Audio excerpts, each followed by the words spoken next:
US President Trump has said that he has spoken to Russian President Vladimir Putin. In an exclusive interview with the New York Post, Trump said that he better not say how many times he has spoken with Putin, but touted a good relationship with his Russian counterpart. It was not immediately clear when the leaders spoke or if they had spoken since Trump took office in January. The US president, who had previously vowed to end the Russia-Ukraine war within 24 hours of assuming office, expressed hope that the war in Ukraine will end fast, saying that Putin also wants to see people stop dying. During the interview, which took place aboard Air Force One, the president directed his national security advisor, Mike Waltz, to get these meetings going. Trump has said earlier this week that talks to end the war had made a lot of progress. Now, on Friday, Trump told reporters that he would probably meet Ukrainian President Volodymyr Zelensky in the upcoming week. He had also hinted that he planned to talk to Putin.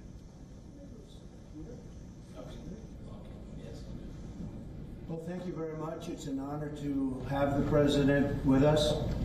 And I will probably be meeting with President Zelensky next week, and I will probably be talking to President Putin. I'd like to see that war end for one primary reason. They're killing so many people. You're losing millions of people on a battlefield.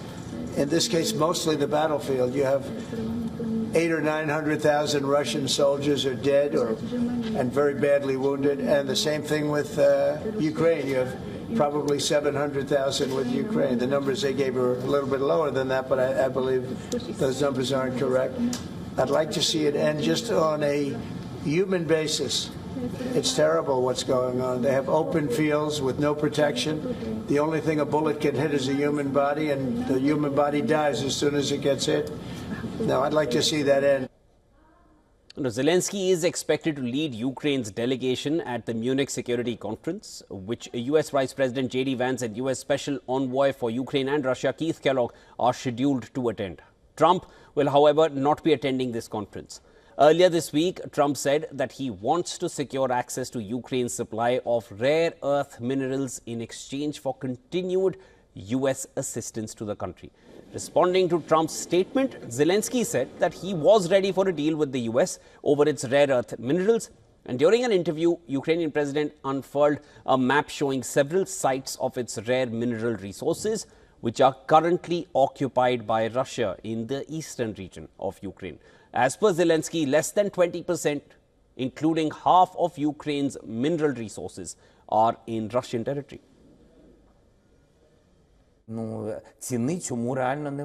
These deposits are priceless. It is huge amounts of money, huge. That is why we need to protect it. So if we are talking about a deal, that's what the Americans want, then let's do a deal. We are only for it. Let's do the deal. Zelensky also emphasized that Kiev is not giving away its resources, while adding that they are in talks with Washington to store US liquefied natural gas in its massive underground gas storage sites.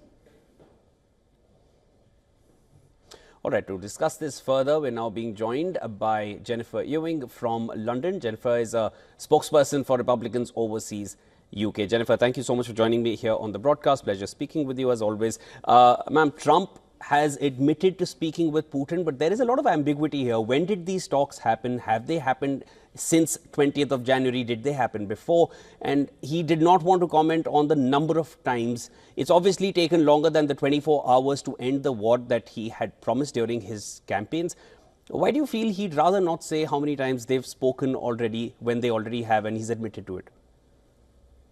Well, I think when you're negotiating, you don't want to give too much away. However, there's no doubt in my mind that the conversations definitely took place before the 20th of January and have taken place since then. We know with regards to President Trump that he will talk to anybody. He'll talk to dictators, he'll talk to allies, he'll talk to hostile media, he'll talk to teenage podcasters. So one thing we're looking forward to with this new administration is more diplomacy. This war in Ukraine, which we're coming up on the 3-year anniversary, which nobody in the Biden-Harris administration or in the EU for that matter has been able to say what winning looks like, what the end game looks like. And Trump is just saying, okay, this has to end. Hundreds of thousands of men and women have died on both sides. And it's time for it to stop. So this is a man, President Trump, who does not like war. We know that because he's one of the few presidents recently that no new wars were started under his first administration. And as much as people say that, he's a Putin puppet or that sort of thing, President Trump in his first term was the only president of our last four that Putin did not invade another country under. Of course, he invaded Georgia under Bush and Ukraine under both Biden and Obama. So I'm very hopeful that these discussions are going in the right direction and there will be an end to this war soon. Now, 24 hours, no, that was hyperbole. We know Trump speaks in exaggerated tones, but at least it's moving in the right direction. So what you're saying is that negotiations are underway. Of course, they don't want to reveal too much until it's finally happened. These talks could have happened before the 20th of January, but the talks are underway is what one should take away from this statement, which has come in from the US president. Jennifer, I also wanted to come to this next point. There are contradictory points that Zelensky has mentioned. Trump said that he wants access to Ukraine's rare earth minerals in exchange for US arms and assistance. Zelensky said he's ready for that deal and then shows a map which includes half of Ukraine's mineral resources which are under Russian control at this point in Russian territory. What's Zelensky's game plan here? Yeah, that is, shall we say, the new added piece of news in this story.